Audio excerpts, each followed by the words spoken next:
What's good? Like to welcome everybody to another edition of the Producer's Corner. It's your boy D Dot along with Super Mario and Kool. What's good, fellas? What's up with you? Oh man, not much, man, not much, man. As I was saying in the screening room, man, it's been a pretty rough weekend for me. Y'all swept us last night. I'm not happy about that today. um, Other than that, man, props to the Cavs on that, man. I think they're gonna probably other than Miami, they shouldn't have a problem winning the East. Finals, that'll be another topic, but other man, I just been really getting in the gym, again trying to get right for the summer. It's a nonstop process. Also, trying to eat right as well. Other than that, man, I kind of took the week and really just did a lot of like going back and reorganizing on my computer and just getting all my files, organized by genre or beat style, et cetera. And just trying to get back to, get everything a lot more clean, easier to find.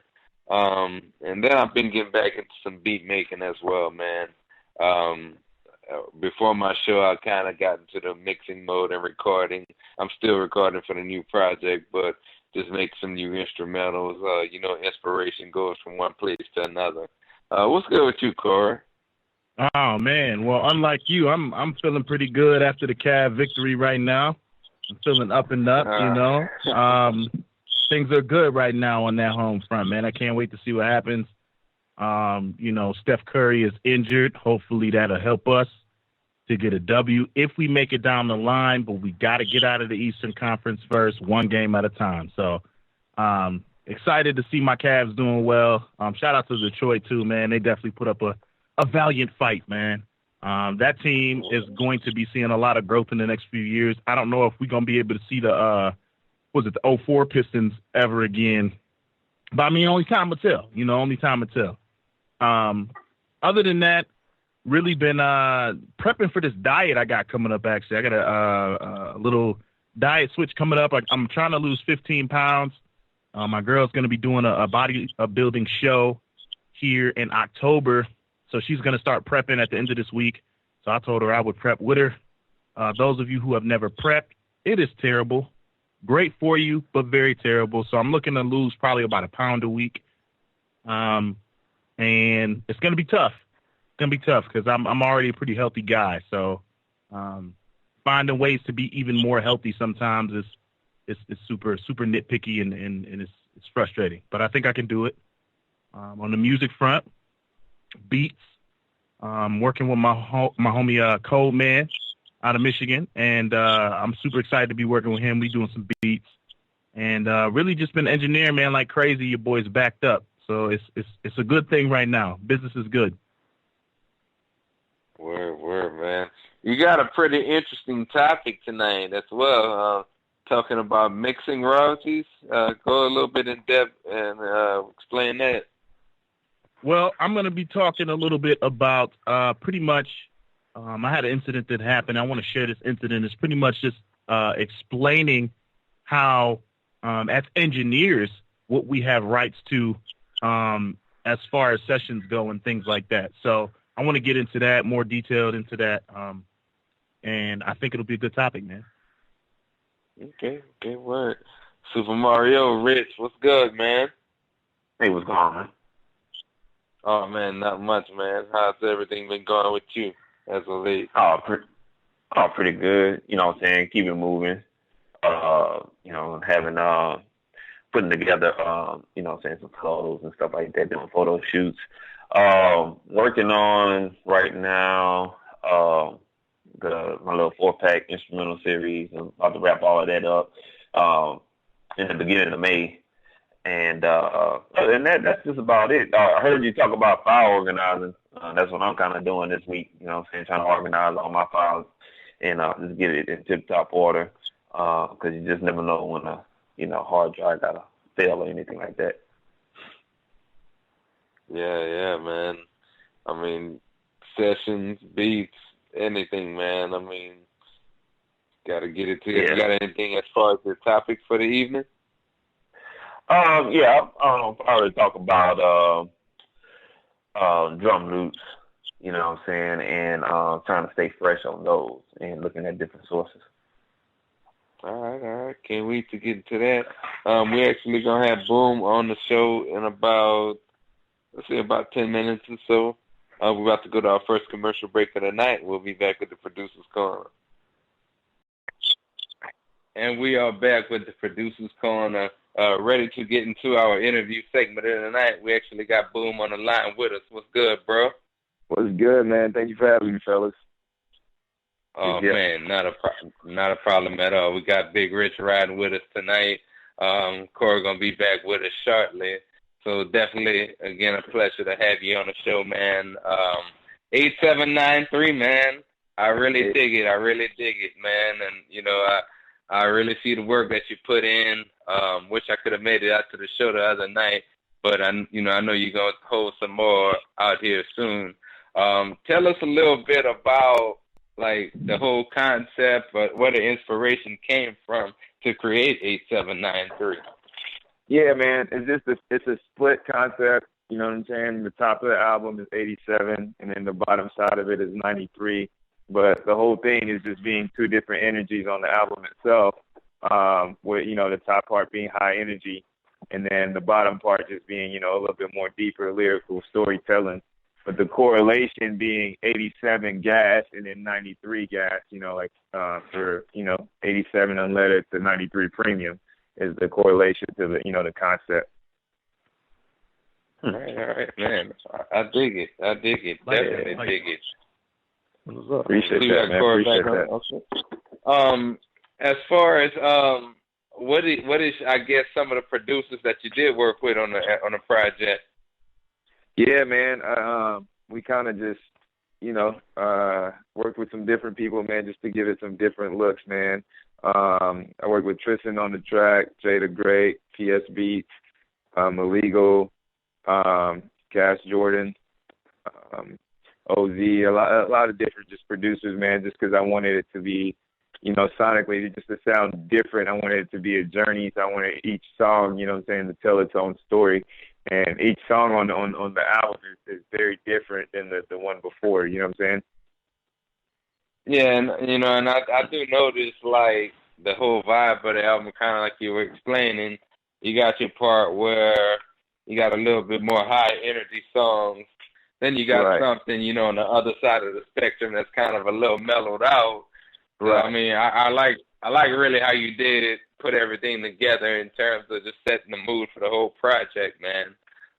Yeah, man, I just wanted to have it to where, you know what I'm saying? Because, like when you got to be in the mood to listen to certain albums sometimes, you know what I'm saying, depending on the artist.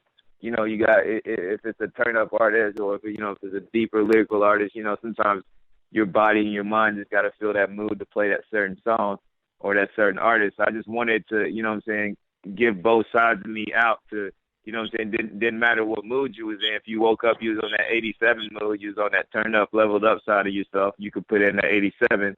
You know what I'm saying? If you were going through something or just, needed to, inspire your thoughts, you could go through that 93. You know what I'm saying? Yeah, I feel that, man.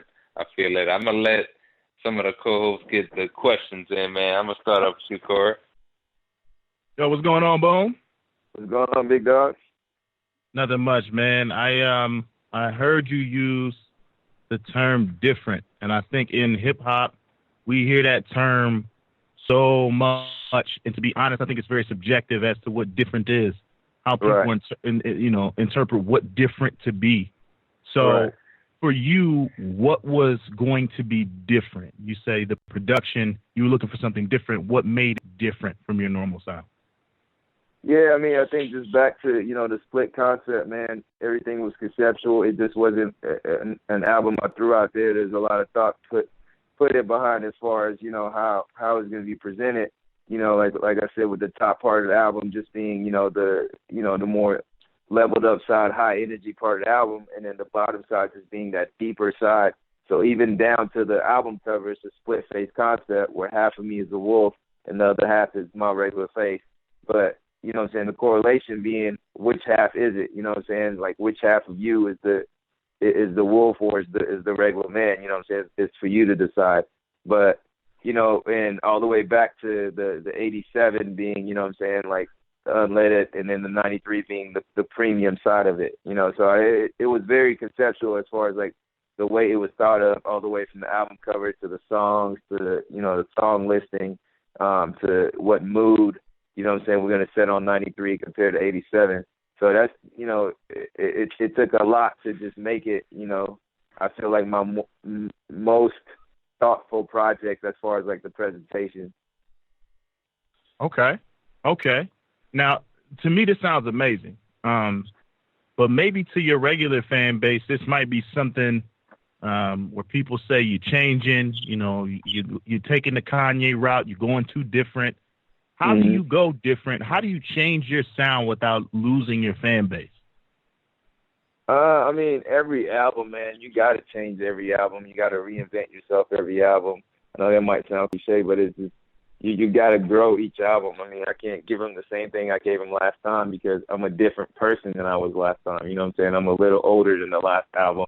I'm a little wiser than the last album. I'm a little bit more lyrically inclined. I have more life experiences than the last album. So, I mean, with that, I feel like my fans grow with me, you know what I'm saying, as I expand and add on to my fan bases and, you know, the tours that I go on, new fans that I pick up, all the experiences that I get on the road, you know, it's going to make me write different music. It's going to make me write better music, in my opinion. So, you know, it's not really, you know what I'm saying, me trying to reinvent the wheel, but it's just me. This is the growing process, you know what I'm saying? So I feel like, you know, they're going to appreciate me, you know, giving them something a little different. Yeah. No, I respect that. I definitely respect that. I think it has to be something that you're aware of. If you make the same album twice, people get bored or you become predictable. And, right, exactly. You know, it gets to a point where I don't have to listen to this project because technically I've already heard it. Just doing the same thing over. Yeah. Right. And I guess my last question to kind of tie it all together, and maybe you can help clear up some of this. This is something that's kind of new. I feel like this whole, well, not new. I feel like it's coming back. The whole concept album thing. Right. Early 2000s, you know, albums were pretty much, I feel like just a collection of singles, just bangers. Right. No real theme. And now we're getting back to the point where things had like that mixtape vibe where there's skits in between or the songs transition in a totally different way to where, a perfect example for me is the first two tracks on Kanye's album kind of blend together to me. Because I feel like that's conceptual. Like it has a theme, it has a, it has a topic and the songs revolve around that, not so much just stuffing singles onto a CD. So how can you explain that concept process? I mean, was it difficult? Were there songs you had to throw away because they didn't fit the concept? Can you kind of walk us down that journey? Yeah, for sure. I mean, it wasn't difficult. You know what I'm saying? To me, the music side of it is always fun. You know what I'm saying? Like creating the, you know, the skits and stuff like that, and just making sure that, you know, it all blends as far as like the story you're trying to tell. I mean, there's like back to the skits. You know what I'm saying? I have a skit where I'm just kind of walking through a party and just I'm inviting you into my mind as far as what I'm thinking. I'm interacting with some different people. You know what I'm saying? But the whole time it's just me talking in my mind. You know what I'm saying? But there's just different skits. I got a song called Mountain Never Climb 2 where there's no chorus. The chorus is an old man telling a story to a younger kid. You know what I'm saying? So the whole thing of it is how much thought do you want to put into this? You know what I'm saying? How personal do you want to present yourself to the people? And, you know, like back to the album having concepts, man, these albums are supposed to be like movies. You know what I'm saying? In a sense, like if you're not drawing, how deep are you going to go into drawing that picture? You know what I'm saying? Like back to what you're saying, when albums used to have, you know, 12, 13 singles, and it was just all radio singles and bangers. I mean, that was cool, but are you going to listen to that album by yourself? Is that going to be your favorite album? Probably not. You know what I'm saying? You're going to throw that album in when you're with the homies and when you're at the party. But, like, the albums that have concepts behind them, I feel like usually turn out to be people's favorite albums. You know what I'm saying? Totally agree. Yeah. I appreciate you explaining that. That's is a key part to music nowadays, is that it has to have a concept or a goal, as I like to call it. Exactly. Right. I'm gonna go ahead and pass it to a Big Rich, man. Yeah, what up, Big Rich? What's going on, Boome? How you been, man? Man, good, man. Just blessed and working, man.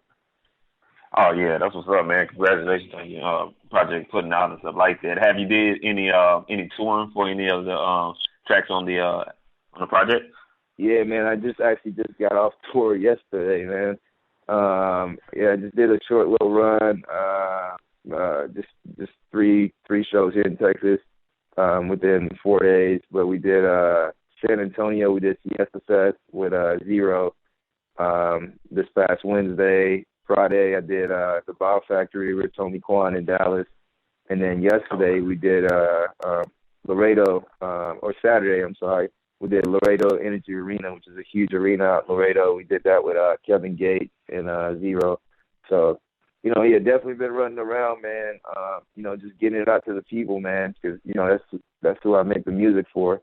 And then we got some more touring coming in May as far as hitting the west side of things, Cali and stuff like that. Okay, cool. And what I'm saying, with all the touring and stuff like that, want to kind of like, how you keep your energy up to do shows and open up for different people and stuff like that. Like, were you in the studio in between the process of touring and stuff like that? Yeah, man. I got the portable studio, so I always take the studio with me. So we're always like either recording in the hotel or stuff like that. I just like to stay creative, man, because inspiration will hit you at any point in time, and I don't want to wait to lay it down because I might not have the same energy while I'm laying it down. And you know what I'm saying? I treat this, like the music side of it, the touring side of it, I treat it like a professional sport. So, I'm kind of very serious on, making sure I'm in shape to give them those 35, 40-minute strong sets. You know what I'm saying? I don't want to look fatigued. I want to give them a high energy show at all times. So we actually woke up early, man, this go around and hit the gym at like 6, 7 a.m., every day while we was on the road, worked out, got our energy ready for the show for that night, man. So, it's just like this time around with this album, man, I just wanted to give it, maximum effort on everything. Yeah. That's what's up, man. Yeah, that's what's up. You definitely got to stay in shape because it brings more entertainment to your show. You know what I'm saying? You just don't want to walk around and see somebody just sluggish and, put the mic up and they just walk around. Like, I've seen that a lot in different artists or whatnot, not keeping themselves properly fit or whatnot, and it makes for a boring show. You want to have a performer, somebody that's on stage, exactly. Entertaining you, man. So big ups to you on that, man. I'm gonna pass it back over to D-Dot. Yeah, what's up?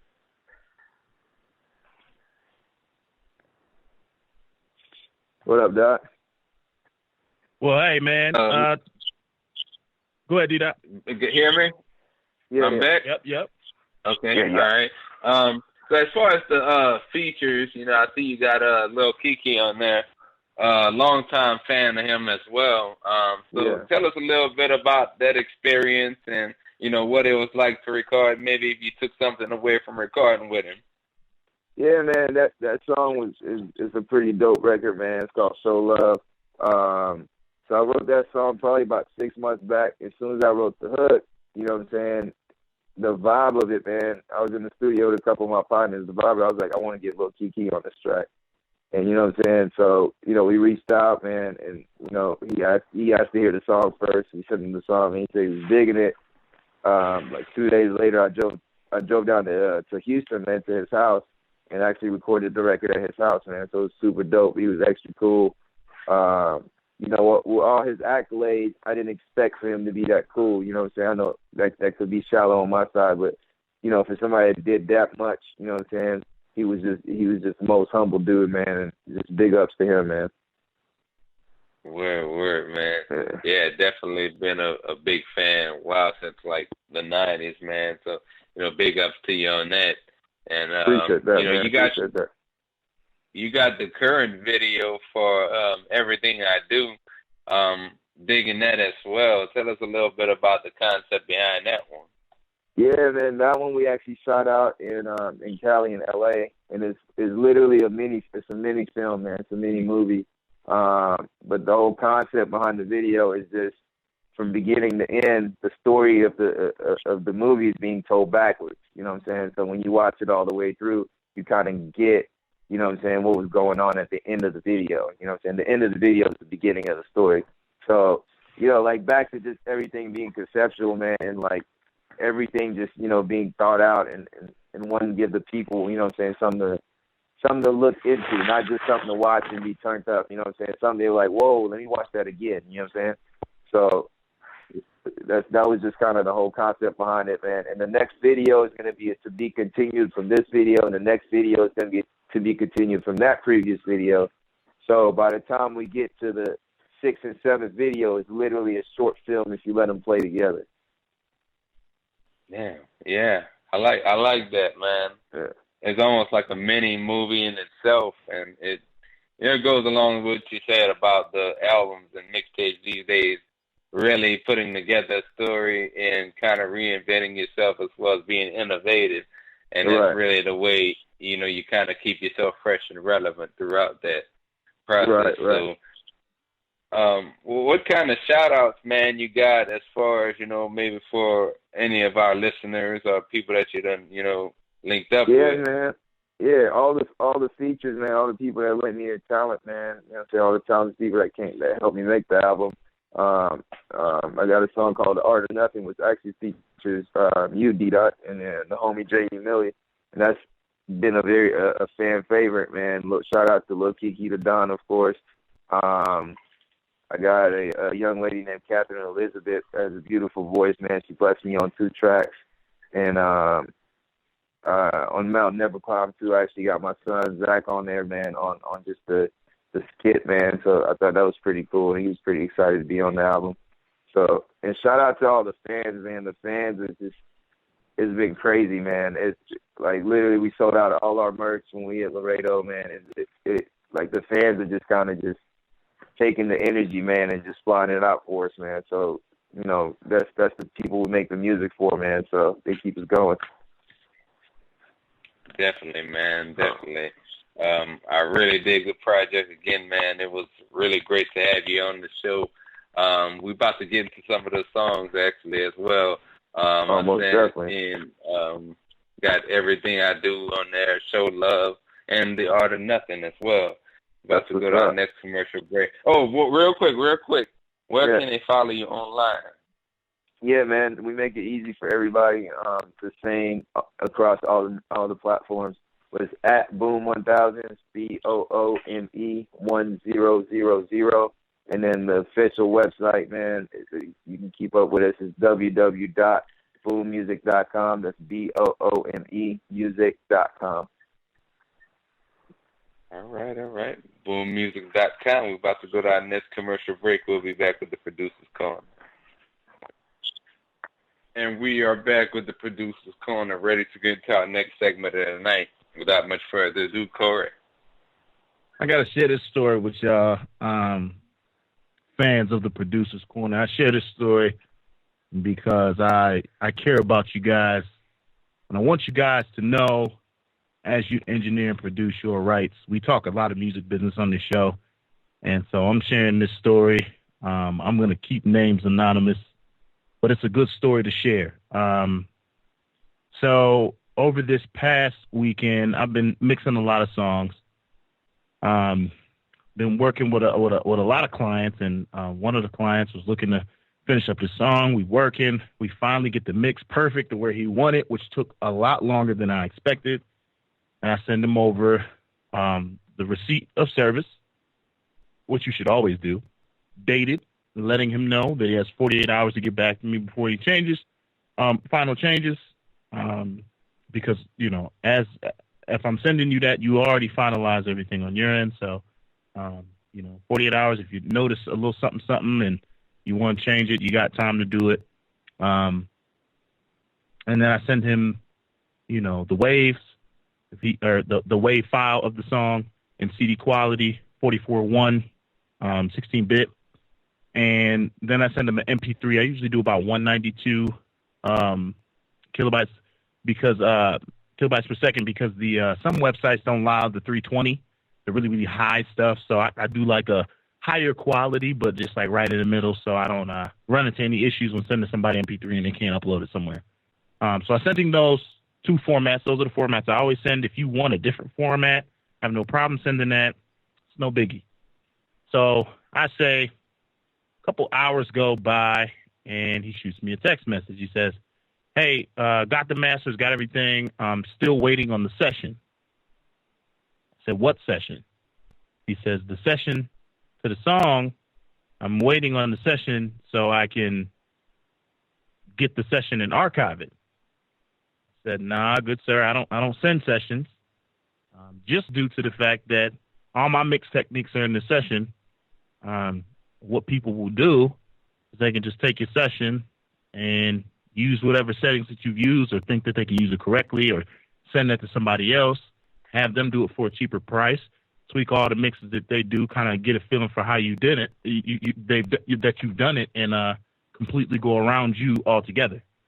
So I don't send sessions. And I let them know, I said, hey, I don't send sessions. I said, if you want a tracked out wave session, feel free to, purchase an alternative mix. I'll track it out for you. Be a little bit of an additional price, but you'll get a tracked out wave. No plugins, but if you want to put it back together in a session, you feel free to do that. Won't be able to do a tracked out master, but I can give you a tracked out mix of the song if that's what you want.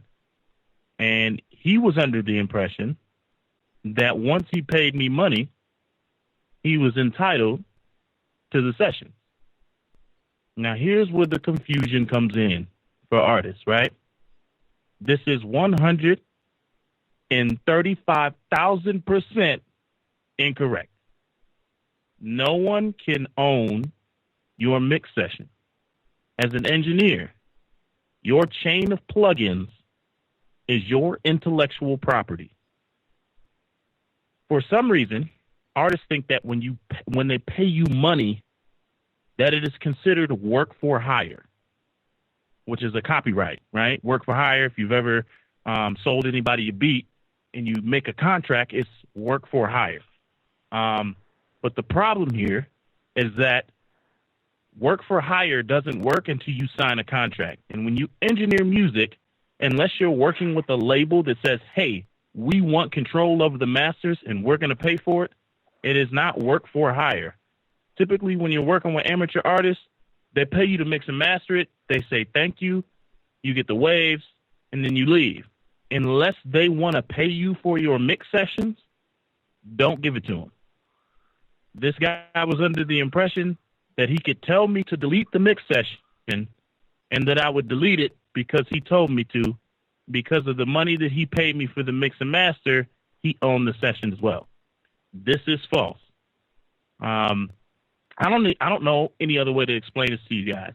Again, work for hire does not happen until someone signs a piece of paper. So if they're on a label, that label will have usually they'll have that studio or that engineer, whatever it may be, that entity sign over their rights as work for hire for those mastering and mixing sessions. And then they own that particular mix. So unless that happens, what that means is no one can actually copy the mix that you do without breaking your intellectual property, which means they are infringing upon your copyright. So anytime someone sends you a mix and say, I want it to sound like that, it is imperative that you don't steal anyone's mix. Intellectual property being something that you thought of and put down on a medium, they can't control what you think of. So this guy was under the impression that he owned the session. I said, do you realize, here's why, I'll explain it this way. Do you realize that the plugins that I'm using, I could strip all of your audio out of the session, Command-Shift-U, Command-Shift-B, which clears all the unused audio out of the session, delete all your audio, change the name of the session. It's no longer your session. I could put any audio I want to in there now. And that's kind of the point. It's not pertaining to anything particular to that artist. I can actually take a mix and copy those same settings, which I do all the time. If I got a song that I like and I like the plugin settings and I like the vibe and I like the chain that I use, I'll use it on other songs. Those plugin chains are not owned by the artist. They cannot own your mix or master sessions. Now I start with you, Big Rich. Have you ever run into anything like this? Nah, I wouldn't say I haven't. But I might be on the verge too, you know what I'm saying, a little situation on my end. But the thing of it is, it was somebody that I was working with, and, you know what I'm saying, we were just working off of GP and stuff like that. But that, you know what I'm saying, that tidbit of information that you put out, that's kind of like, I didn't know anything about that. Like, if you mix engineer, you know what I'm saying, you can actually, you know what I'm saying, it's basically a body of your work, like you explained it. I didn't know that. That's a good tidbit right there. I learned something today, for real. Yeah. But yeah, that is important. It's important for that situation because, you know, it's a creative, you know what I'm saying, deal that you got. You know what I'm saying? It's your signature sound, just like anybody else would be producing a quote unquote typical sound. Same thing applies on the mixing engineer side, and you know what I'm saying. But that's a good tidbit of information. I like that. Yeah, so essentially, you don't own the song itself. You don't own the creative content within the song. You just own the blend of those, the way you blended them. So, D-Dot, have you heard of this? Have you run into this? Talk to me, man. No, I have not. But the more I listened to what you were saying, it makes perfect sense at the end of the day. And it brought me back to a time I actually went to a studio with a friend out here in Dallas a couple of years ago to record a song. And halfway through the session, I was actually doing a feature for the friend, but halfway through the session, he got into it with the mixing engineer at the studio. And he wanted to get the vocals we had recorded and the session that we recorded. And, you know, they got to it. We did get it on a hard drive because he wanted me to, you know, attempt to mix it. And I remember the engineer saying, I'm going to bounce these all as raw files. You're not getting any plugins. And, you know, hence what you had said.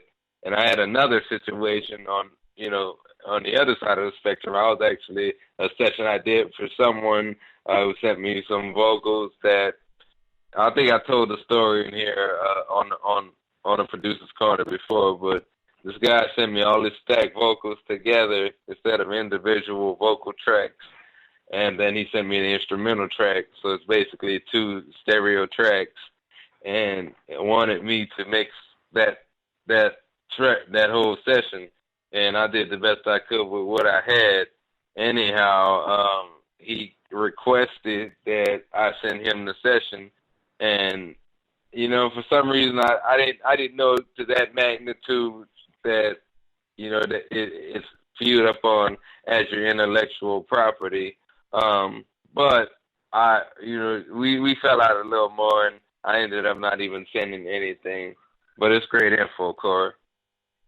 Yeah, man. You guys have to remember what rights you have when you make your stuff. I mean, no one stops to think about that because anything you create is yours. So you might not own the content itself, but you own, you know, the way it's put together. Perfect example. He was trying to give me an example. He said, man, basically, I just bought a pair of Jordans from you and you just sent me home with an empty box. And I said, no, I just sent you your masters. They're not tagged.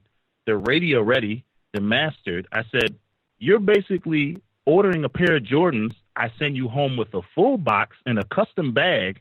And now you're asking me for a 3D blueprint, the same glue used, and to send you home with the materials. And I'm not doing that. Never, ever have I bought a pair of Jordans and they say, here's how you make them, and sent me home with the materials to make my own J's. Not ever. He also used the analogy of a painter. He said, it's like you sent me a screenshot of the painting instead of giving me the painting. I said, no, that's like you getting the painting, and now you want all of the brushes I used, and you want all of the paint I used to make the picture, and you are expecting me to send that along with the image itself. But it doesn't work that way. No artist who paints a picture is going to give you the tools that you need to recreate it, because then what purpose does that give me? So you guys just remember that, and be safe out there. Know your rights. And unless something is in writing, nothing can ever be assumed. And that's all I got, D-Dot. All right. About to go to our next commercial break. We'll be back with the Producer's Corner. We are back with the Producer's Corner. Ready to wrap up the show, but before we go, I want to pay our respects. Over the weekend, we lost Prince. Man, that was a big blow to the whole music industry. You had, really the whole world. You had, I know, from New Orleans to New York to out here in Dallas, France on the Eiffel Tower. They were lighting it up purple that night in salute of Prince. So that shows you right there the impact he had. And I know personally, my sister, she was a real big Prince fan. So, like, growing up, I used to hear a lot of Prince being played. And once I got a little older, I really started to understand his music, found out really that, he was a musician. He wrote a lot of songs. I didn't know he wrote Waterfalls, the TLC. He had a hand in that, and plenty more songs out there. So, I would just really want to say God bless his family. It was a terrible loss to the whole music industry, and, he can't be replaced. I think never getting to see Prince ever perform is almost as big as huge as not getting to see Michael Jordan play a game. That's that big of an impact to me. Corey, go ahead. Yeah, man, definitely lost a great one over the weekend, man. That is crazy. I'm at a loss for words. I was just telling these guys in the Scream Room, the Musicology album really just changed my perception on music and sounds and harmonies, and really made me want to sing. And, that was one of the albums that led to me trying to teach myself to sing more and getting more musical with things. So definitely lost a legend, what more can you say, man? Big Rich. Yeah, man. I was a big Prince fan myself. My dad and my mama, used to bump that, back in the 80s and stuff like that. And, so I was a little toddler listening to that. I thought it was real cool, the man of the syncopated rhythm, and stuff like that. But, on a good note, the dude was like super talented, and I was listening on the radio. Someone came up with there, and it was like there was a story that Michael Jackson told on I guess an Oprah special or something like that, and the I guess the engineer used to work, or somebody that used to work with Michael Jackson, he couldn't sleep, so they said, why you can't sleep, on this particular day? And he said, I got to get the song finished. Writing the song so God don't give it to Prince. And, when you look at that, it's kind of like, well, is that a debatable topic? Who was better, Prince or Michael Jackson? Both of them was in their own little lane or whatnot. But, Prince was a musician. Like, he played almost everything instrument. And vocalist and entertainer as well. And never can forget about Purple Rain. So, R.I.P. Prince. That's it. Word. If you're looking for beats, if you're looking for mixing, hit us up at MajorMusicENT.com. Follow me online at d.majormusic on Instagram, Facebook, Twitter, and also Snapchat. Appreciate Boome for stopping by. Shout out to all the listeners. Join us next week again. Cora, go ahead. I want to thank everybody for tuning in. Thank Boome for blessing us with a dope interview. If you guys are looking for beats, mixing, mastering, audio restoration, or audio editing, KoolNerdProductions.com. That's Kool with a K. Hit me up. You can also follow me on Twitter and Instagram, KOOL_NERD. Follow, share, and like, and I will follow you back. Go ahead, Big Rich. Yeah, man.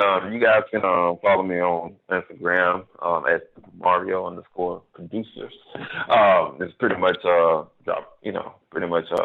just drop the ER and put the A behind Super Mario _ producers. And also check out my SoundCloud on SoundCloud.com/JCS Productions. Drop the S, replace that with a V, and that's where our music will be. Check it out. Back to you, Dot. This concludes another edition of the Producer's Corner, and we are out.